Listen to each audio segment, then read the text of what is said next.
The entire world is based around the production, transfer, and consumption of one indispensable object that exists both in the physical, materialistic world and, in recent years, all across the cyberworld. It governs everything from your social class to the food on your table to your stress levels.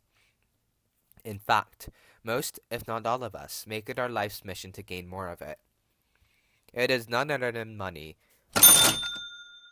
What is money, and why is it the single most indispensable part of human life?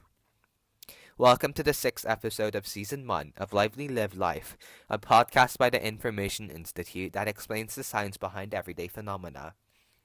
Today's episode is Why It's All About the Money, Money, Money.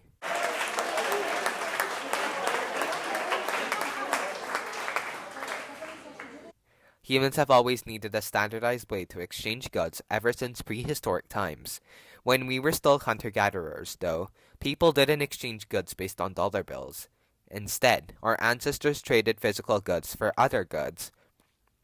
For instance, say person A is a farmer who raises 20 cows.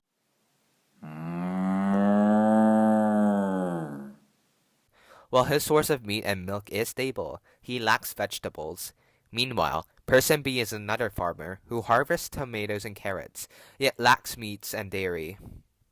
Since person A and person B can meet each other's needs, they trade cows and vegetables for each other. However, the system has many flaws.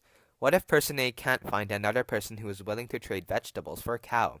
And even if he does, how many vegetables are supposed to be traded for a cow? After all, a single tomato is not worth an entire cow. To solve this problem, people began turning towards commodity money. In the 17th and early 18th centuries, American colonists began using beaver pelts and dried corn as a standard for value when exchanging goods. For example, if a cow was worth 1,000 dried corn while a tomato was worth 10, 100 tomatoes would have to be exchanged for a cow. Eventually, the standard commodity became precious metals like gold and silver. The value of gold was set to be a specific value, and paper currency was exchanged in tandem to the rate of gold. For example, at the beginning of 1970, the rate of gold was set to be about 35 USD per ounce. After the 1970s, commodity money shifted to fiat money in order to save the scarce metal and boom the economy. Instead of the value of a unit of currency being fixed upon a precious metal, such as the value of gold, value is purely based on supply and demand. However, this also means that the value of currency can plunge or sharply increase at any time.